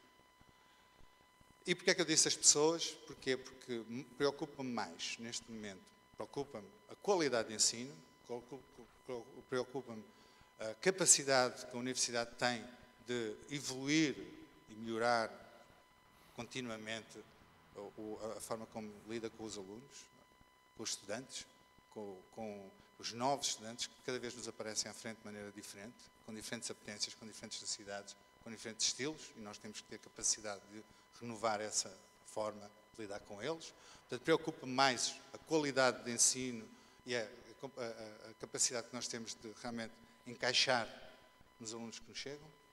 Quando eu era aluno, quando todos aqui fomos alunos, de certeza que tínhamos um estilo muito diferente dos estudantes que nos chegam agora, e nós temos que ter essa capacidade de renovação, de manter o nosso produto com qualidade. É quase como renovar uma máquina, temos que ter qualidade de renovar a máquina. Portanto, a renovação, o envelhecimento do corpo docente, quanto a mim, É importante, do ponto de vista de capacidade competitiva da própria universidade. A universidade está constantemente a perder, neste momento, a perder competitividade por causa disso. Só não se nota mais por o facto de termos no nosso meio gente nova, que não pertence à própria universidade, mas pertence à FCT, é financiada indiretamente. Aliás, foi uma das minhas lutas na altura que estive no Conselho Geral, foi que isso fosse incluído na parte, no orçamento da universidade. Essa parte que entra dentro da universidade e que produz algo e que não entrava, não estava a entrar nas contas da própria universidade, nem não estava a ser, como se diz, consolidada. A consolidação orçamental, toda essa coisa, e mesmo assim quantamento deficitária, porque há muita coisa que não entra, como bolsas, não entra, e é um input de financiamento que vem estatal aqui para dentro e que depois se reflete na produção que nós temos a nível da investigação, a nível do conhecimento, a nível da modernização interna e que não está a ser contabilizada. Um dia que nos tirarem esse investimento, depois a seguir eu quero saber como é que se vai justificar que houve uma diminuição da produção científica, porque o facto de você ter nos dado dinheiro, não é? Portanto, isso, vamos dizer, o mesmo dinheiro fazem menos, não é? Portanto, essa é uma das grandes preocupações. E a preocupação das pessoas, para mim, é uma das, tem a ver com as pessoas, com a crescente centralização que houve dos serviços, o aumento de tarefas administrativas que foram lançadas sobre os docentes e os investigadores, em especial os docentes. Quem é diretor de curso, quem é diretor de departamento sabe que quase tudo, há uma carga enorme burocrática que foi lançada por cima das pessoas. Portanto, nós temos que pensar, e nossa lista é a favor das pessoas, e por isso o nosso slogan é onde todos contam, e onde todos contam para este nosso projeto, para este nosso projeto para levar para frente esta missão. Peço que conclua, professor. E para concluir, sobre algo que não foi aqui falado, eu posso dizer, não se falou muito aqui ainda nos serviços partilhados. Eu gostava de levantar isso dos serviços partilhados. Eu vejo, só para ter a ideia... O professor Álvaro Aguiar aflorou a questão. Aflorou. Então eu vou desfolhar. Mas muito rapidamente, por favor. Exato. Senão fica... Os serviços partilhados, quanto a mim, em certas áreas têm que existir, contra nós têm que existir, só que há, desde o início, uma atitude errada da equipa reitoral relativamente à gestão dos serviços partilhados. Isto porquê? Porque os serviços partilhados funcionam como patrões a lidar com empregados. E os serviços partilhados em qualquer empresa, eu tenho alguma relação, são prestadores de serviço. Um prestador de serviço é um fornecedor de um serviço a um cliente. E quem é um cliente é o comprador desse serviço. Portanto, tem que se inverter. Quem tem que fazer as regras nos serviços partilhados são as faculdades, é que vêm as ordens. Não é vir as ordens dos serviços partilhados para cima das faculdades, ou seja, é um fornecedor que nos obriga a comer a comida que não queremos. Portanto, nós temos que pensar o que é uns serviços partilhados, temos que pensar que os serviços partilhados não é mandado de cima. Quem quer fazer, quem pense em construir uns serviços partilhados efetivamente aceitos pela universidade, tem que fazer uns serviços partilhados que sejam fornecedores de serviços. Muito bem. Okay? Muito obrigado.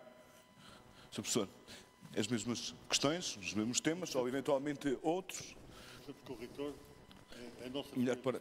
declarou vai não ter um reitor explícito e tem intenção, e também não o fez ainda porque entende que esse perfil pode ser definido ou deve ser definido no Conselho Geral, e estamos de acordo com o que disse o nosso colega.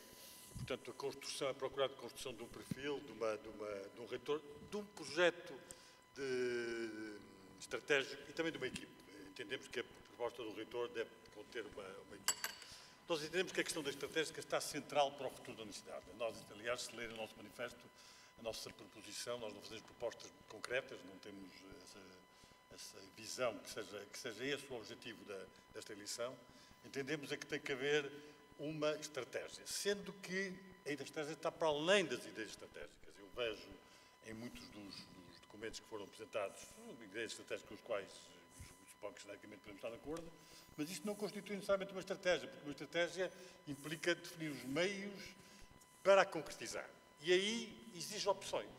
E é isso que me parece ser importante, é que o reitor, portanto, a equipe reitoral e o reitor definam uma estratégia contemplando os meios e, portanto, a possibilidade de concretização. Não é? Nós entendemos que o Conselho Geral deve ser essencialmente um órgão estratégico. A estratégia, no entanto, é definida pelo reitor, isso para nós é absolutamente claro, o que não quer dizer que o Conselho Geral não deva contribuir para essa estratégia, fazendo propostas, enfim, que possam ser incorporadas na visão do reitor. O Conselho Geral tem, no entanto, uma capacidade que, creio eu, não fui nunca membro do Conselho Geral, aqui há alguns colegas que terão sido e, portanto, poderão eventualmente desmentir-me, que é o único órgão da universidade que, de facto, é eleito por toda a universidade. E julgo que isso nunca foi utilizado.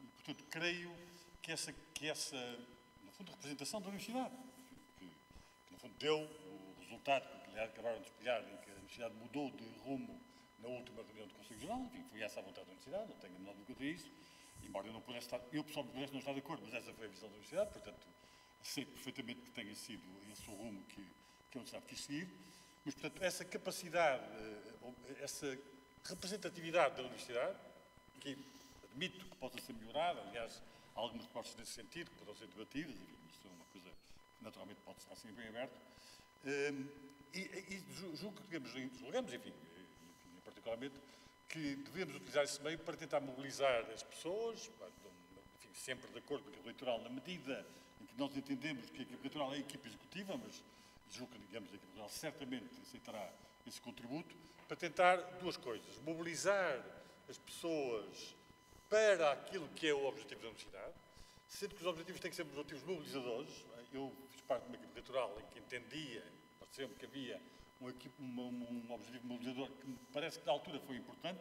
Eu não estou a criticar a atual, estou apenas a dar conta da equipa em que pertencia, em que havia claramente que era uma coisa tão simples: pretendemos que a universidade fique nos 100 primeiros da Europa nos próximos tantos anos.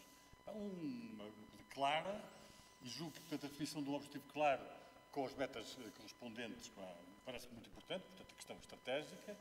Portanto, mobilizar as pessoas nesse sentido e também tentar identificar aquilo que são as necessidades das pessoas e as ambições legítimas das pessoas, não é? Quer ao nível, digamos, das instalações, quer ao nível, digamos, da produção da carreira, enfim.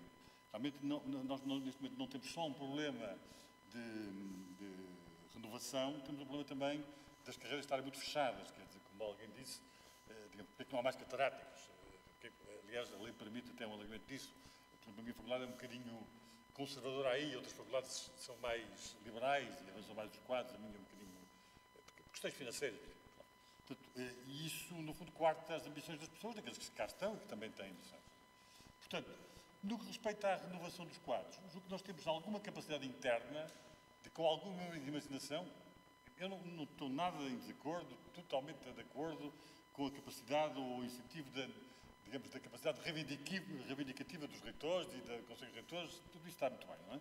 Agora, a realidade é que isso, nos últimos 10 anos, tem dado o que tem dado, não é? Portanto, se nós queremos ir para além disso, temos que tentar encontrar coisas internas. Quer dizer, temos que se nós somos uma boa universidade, é porque temos boa gente. Se temos boa gente, é porque, eventualmente, podemos ir para além daquilo que pode ser apenas uma atividade reivindicativa, sem prejuízo de que ela seja importante, não é?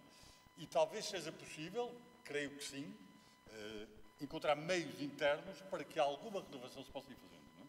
Portanto, julgo que estas duas questões são fundamentais. Portanto, a questão estratégica, sendo que, e insistimos muito nisso, entendemos que o Conselho Geral não deve ser de modo nenhum órgão que seja contra o reitor, digamos, deve procurar encontrar um reitor e depois, a partir do momento, mesmo que seja aquele em que não votamos, depois cooperar com ele, não é? Portanto, enfim, no sentido, digamos, de seguir aquilo que foi a vontade da universidade.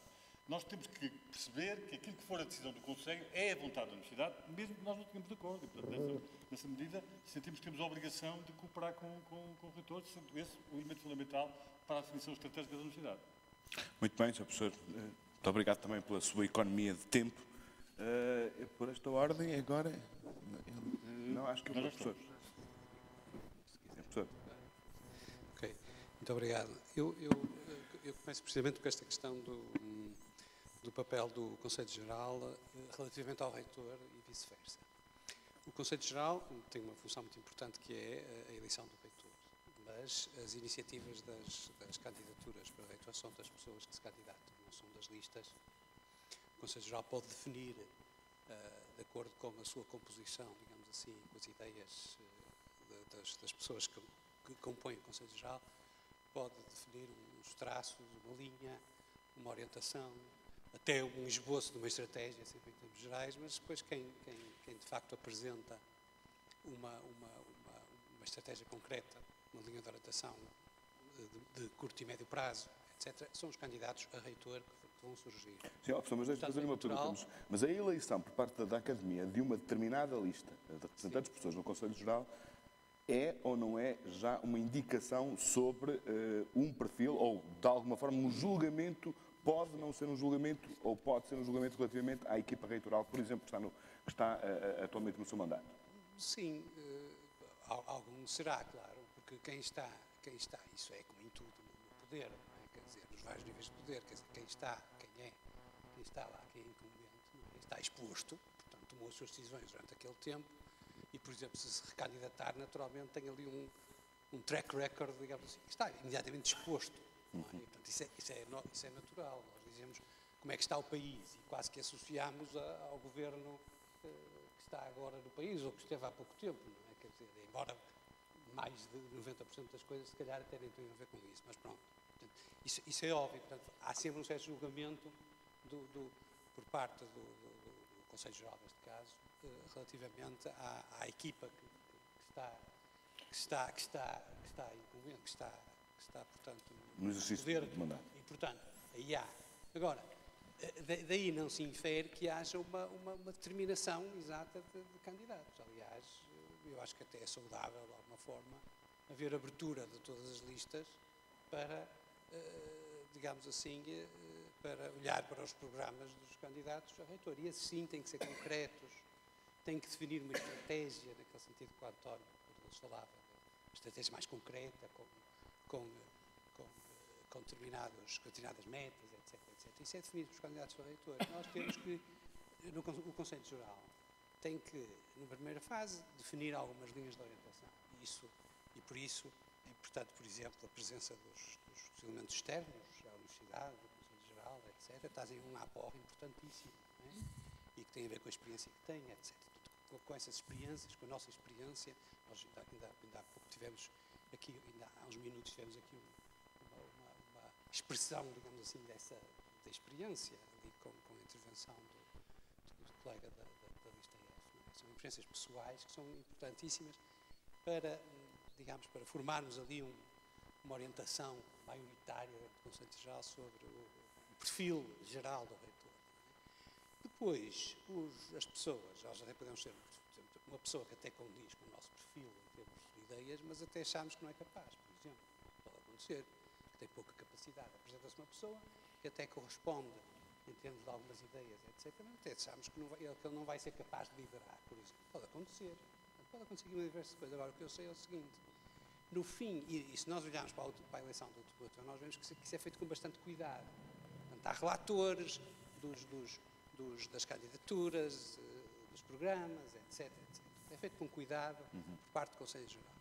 A seguir, o Conselho Geral elege o reitor. E o reitor, por sua vez, tem uma equipa executiva, e depois trabalha com a equipa executiva, de facto, da universidade, que é o Conselho de Gestão, e que são a coordenação entre o reitor e os diretores das faculdades, etc. E, portanto, a partir daí, o Conselho Geral, e eu tenho experiências de Conselhos Gerais, ou de outros órgãos sociais, agora, de organizações e de instituições, a partir de que nós elegemos e que há uma determinada estratégia que nós aprovamos ao eleger, o Conselho Geral tem que trabalhar com o Executivo, com o órgão Executivo, neste caso, a reitoria. Trabalham todos para o mesmo, neste caso, para a Universidade. O que é que o Conselho Geral tem que ser? Tem que ser extremamente exigente. Okay? É mais do que crítico, tem que ser muito exigente relativamente ao que o candidato ao reitor se propôs fazer quando apresentou a sua candidatura, e com base nisso nós elegemos, certo?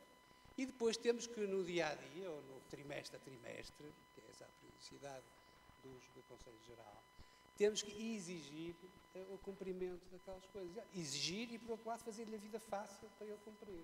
ajudar o Conselho Geral, tem uma função enorme de ajudar o Sim, Poder mas a Executivo. fiscalização também implica que haja tornar a vida difícil, não? A exigência é fundamental. Nos tempos normais, há tempos anormais, em que a tarefa de fiscalização vem ao de cima. Quando acontecem coisas indesejáveis, quando há desvios fortes, etc., relativamente ao programa, aí pode haver algum confronto entre o Conselho Geral e o Executivo. Claro que há, todas as organizações têm isso nas suas vidas.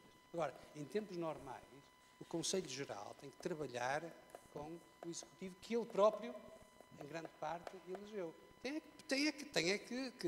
que ser muito exigente relativamente àquilo que é feito. Só mais um minuto para acabar a sua intervenção, por favor. Se é que tem mais alguma coisa fundamental. Tenho muita coisa a dizer, como se nota, não falo. Muito bem. Tenho muita coisa a dizer, mas de facto isso parece-me fundamental. E só assim é que o Conselho Geral vai cumprir a sua parte nessa tal estratégia, nessa tal linha de orientação, nessa tal estratégia da Universidade. De outra forma, o Conselho Geral será uma representação nova. Nós vamos para o Conselho Geral com as nossas experiências, não é? E com as nossas ideias, etc. E depois vamos, quando lá estamos, temos que pôr isso, não é? Temos que, às vezes, esquecer uma parte das nossas intenções iniciais, mas temos que pôr as nossas ideias e a nossa experiência ao serviço de uma coisa que nós todos decidimos colegialmente. Muito bem. E uma delas é precisamente eleger o reitor e estabelecer uma série de regras, etc. Não é? Títulos, estatutos e não sei o quê, estabelecer uma série de regras e a partir daqui elegemos o reitor e dizemos reitor, e a equipa executiva faz favor, anda com isto para a frente. Muito obrigado. Impõe a tua estratégia, etc. Nós estamos aqui para ajudar no sentido em que isso for de acordo com aquilo que estava tu te propuseste. previamente proposto. Muito bem. Sra. Professora. Bom, eu começava pela questão do reitor, também não temos um candidato a reitor, não sabemos quem se vai candidatar, portanto, desse ponto de vista, diria que parece-me que todas as listas estão, pelo menos em termos expressos, no mesmo plano de igualdade. É óbvio que há um perfil, e um perfil que corresponde desde logo às linhas que estabelecemos no nosso manifesto, mas com total liberdade no que diz respeito à adequação de alguém que eventualmente apareça com base nesse perfil, que é essencialmente um perfil que tem que perceber a dimensão de que eu falava há pouco da universidade enquanto universidade pública, enquanto universidade que tem que ter um papel, e aí concordo também com o que foi dito, tem que ter um papel político também essencial no que diz respeito ao plano local e ao plano nacional. E eu diria, aliás, que esse plano político tem que ser reivindicado também pelo próprio Conselho Geral. E eu ouvia-se aqui falar de algumas experiências, que a Universidade de Lisboa, por exemplo, não teria uma experiência agregadora tão forte em termos de universidade, mas, por exemplo, o Conselho Geral da Universidade de Lisboa tem tido um papel muito mais evidente do ponto de vista político, estritamente político, do que, por exemplo, o Conselho Geral da Universidade do Porto, ou o Conselho Geral, por exemplo, da Universidade do Minho, também, para citar um outro exemplo. O Conselho Geral pode ter aqui um papel também, para além daquele que deve ser o papel do reitor, deve ter também aqui um papel político neste sentido. E, por exemplo, um papel que de alguma forma se aproxime do âmbito de concertação que nós vemos no Conselho de Reitores das Universidades Portuguesas e que eventualmente substitua mesmo alguma inação por parte do Conselho de Reitores em alguns pontos. E, portanto, se calhar a pergunta que me fazia em relação ao perfil do reitor, eu diria que é uma discussão também que tem que ser feita em relação ao perfil, por exemplo, dos membros cooptados para o Conselho Geral, que é uma discussão importante a ser feita, tem que se fazer um balanço daquilo que aconteceu no mandato passado e perceber se deve ou não ser também discutido um perfil dos membros externos cooptados. O próprio funcionamento do Conselho Geral terá eventualmente também que ser pensado em si. Eu há pouco estabeleci a distinção entre aquilo que resulta do RGES, aquilo que resulta dos estatutos e aquilo que pode ser ter essa margem de manobra de alteração. Nós sabemos que os docentes que estão no Conselho Geral não representam, em termos estritos, em termos de representação técnica estrita, não representam os docentes uma determinada faculdade, os docentes de uma determinada faculdade, mas se calhar, conta da reivindicação da pluralidade e da diversidade, não seria mau que o Conselho Geral pudesse ter essa participação de todas as faculdades, precisamente porque os saberes são complementares, os saberes promovem essa ideia de diversidade. O Conselho Geral, eu tinha ouvido há pouco numa primeira intervenção e tinha-me encolhido, o Conselho Geral não é um órgão auxiliar do reitor. O Conselho Geral é o órgão de condução superior da Universidade. É por isso que elege o reitor e é por isso que fiscaliza o reitor. Portanto, o Conselho Geral não é um órgão que auxilia o reitor. Com certeza que deve cooperar com ele nas estritas medidas de exigências das funções próprias de cada um dos órgãos. Mas também não pode ser um contrapoder, até porque a crítica impertinente não existe. A crítica impertinente não funciona. Mas é importante que se tenha esta perspectiva. Dizia-se também há pouco que não significa que as opções que se tomem sejam irreversíveis. Vimos isso, e bem, felizmente, com a questão do regulamento orgânico. Ainda não foi feita uma devida avaliação, por exemplo, do que é o regime fundacional. O regime fundacional eu fui consabidamente muito crítica da passagem ao regime fundacional, por uma série de razões que não foram sopesadas devidamente na altura. Não significa isto que me pareça que deve haver uma eliminação pura e simples desse regime ou que se deva voltar atrás, mas deve haver uma avaliação com seriedade desse estatuto fundacional, até porque aquilo que se agitou como bandeira daquilo que seriam as vantagens de adoção do regime fundacional, nomeadamente em matéria de financiamento, e tocando apenas nisso e para não repisar outras coisas que aqui foram ditas, nomeadamente em matéria de financiamento, chegou-se à conclusão que não tiveram efeito nenhum. Parece-me também, quando aqui se disse, enfim, que há uma mistificação da ideia de liberdade, eu tomei isso para mim, porque era eu que tinha falado na questão da liberdade e nessa centralidade, nesse eixo central daquilo que é a liberdade académica, eu julgo que não há uma mistificação da ideia de liberdade. Acho que há muitas vezes uma confusão entre aquilo que é a liberdade e a ausência de responsabilidade. Aquilo que me parece essencial é que os docentes tenham um espaço de liberdade que não tem que ver com a ausência de responsabilidade, que não tem que ver com a ausência de avaliação. É uma liberdade que implica esse facto de não estarmos tolhados por um regulamento de investigação ou por um projeto de regulamento de investigação que tem 25 páginas e por variadíssimos regulamentos, e eu, por dever de ofício, deveria conhecê-los, não é? Porque sou uma mulher das normas, mas eu desafiaria a qualquer docente da Universidade do Porto saber quais são os regulamentos que lhes são aplicáveis, porque todos os dias há um diferente. E todos os dias nós estamos, enquanto diretores de programas e de ciclos de estudos, por alguma razão, a fazer um relatório para alguém a nível central. E, portanto, isso parece-me que é absolutamente essencial. Exatamente. Parece-me também que é importante não haver essa sobreposição, porque senão nós de facto não sabemos muito bem. Eu não gostava aqui de repisar uma frase do deixem-nos trabalhar, mas de facto, de vez em quando é o que me apetece dizer, quando ao fim de um dia o ensino passou numas horas que fui dar aulas, a investigação passou ao lado porque estive a responder a e-mails da reitoria, porque estive a responder à necessidade de elaboração de relatórios sobrepostos, enfim. E são lidos?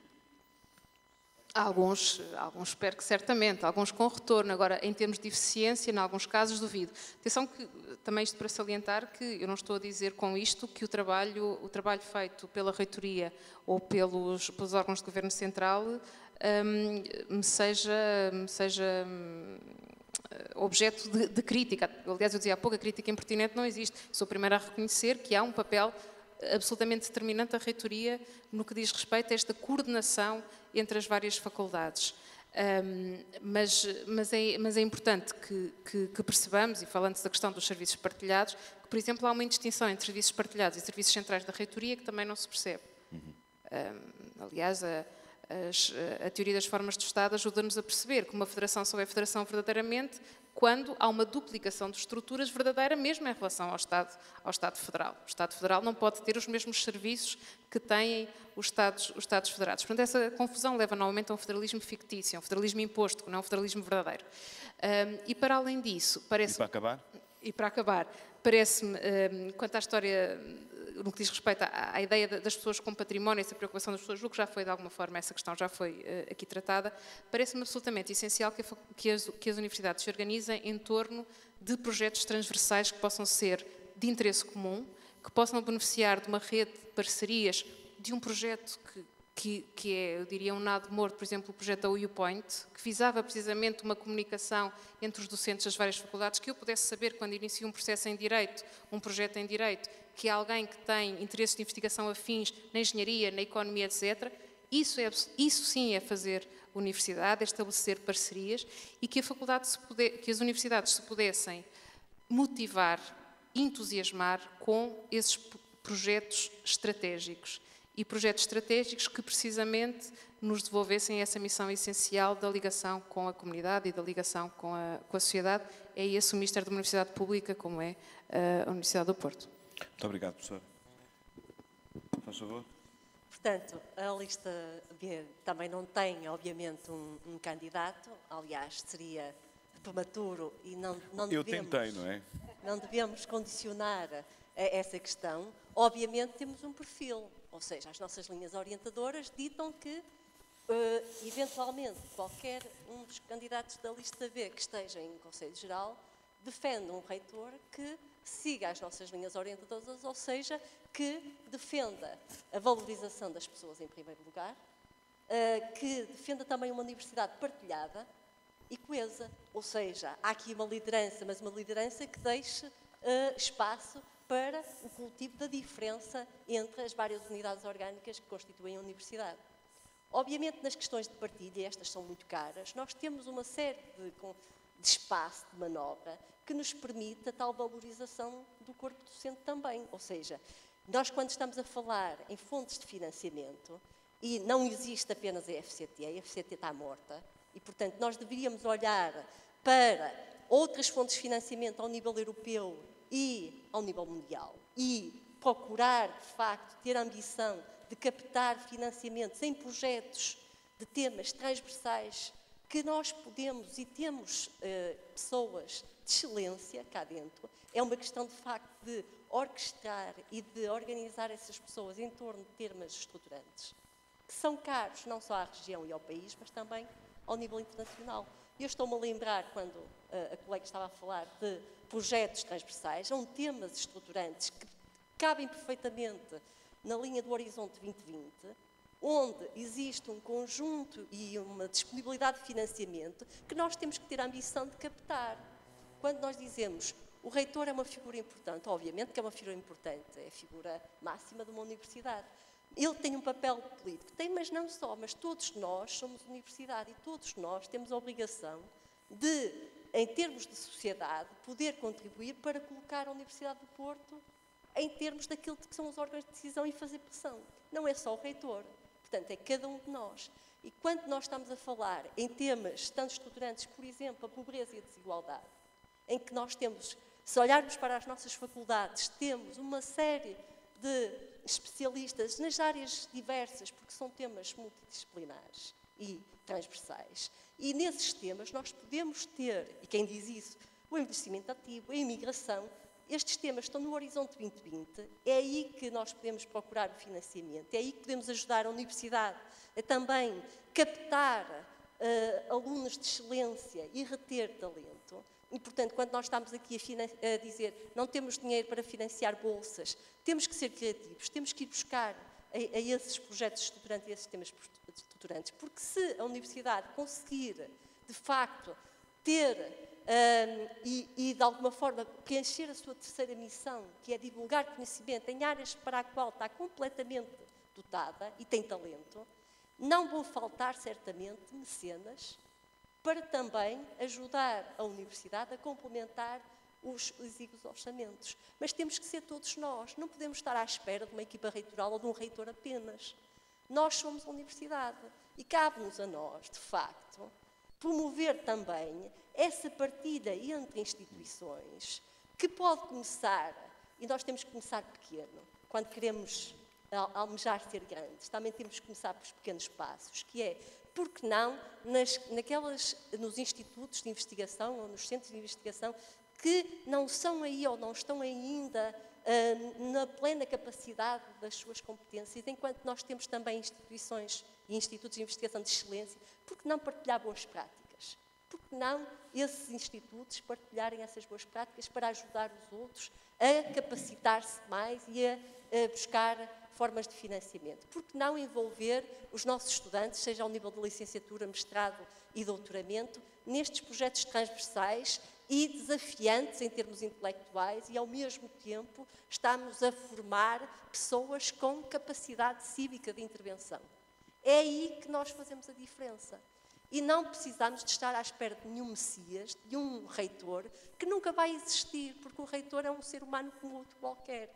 Tem as suas limitações como todos nós, mas eu partilho a ideia de que nós, ao podermos estabelecer sinergias, estabelecer pontos, como fazemos com a FEUP e a FEP, e, portanto, há várias experiências de sucesso a esse nível, só temos é que as alargar. E o Conselho Geral e os seus membros são, de facto, importantíssimos para alertar e para criar estes consensos da orientação. Para onde é que queremos ir? O que é que queremos criar? Queremos criar uma universidade internacional, onde o financiamento vem de várias fontes, que não apenas exclusivamente Lisboa ou a FCT. O financiamento está em muitos lados. Temos é que ser criativos o suficiente, empenhados, obviamente, mas também coesos internamente e partilhar aquilo que nós fazemos bem. Porque todos nós individualmente não fazemos tudo, mas certamente em conjunto fazemos muito. E é nessa medida que nós temos capacidade para almejar mais. Muito bem. Já ultrapassamos o nosso tempo em 11 minutos, não foi bastante bom, parece-me a mim. Resta-me agradecer a vossa presença, deixar aqui uma mensagem de otimismo. Acho que foi um debate muito interessante. Embora lá está, ficamos sempre todos com a ideia que aqui há uma certa intenção de guardar alguns trunfos para o próximo debate, eventualmente, diria eu, mas de qualquer forma acho que foi esclarecedor, mostra que a Universidade está viva e bem, apesar de todos os constrangimentos. Vamos acreditar que na próxima será ainda melhor. Foi um prazer estar convosco. Muito obrigado a todos e até uma próxima.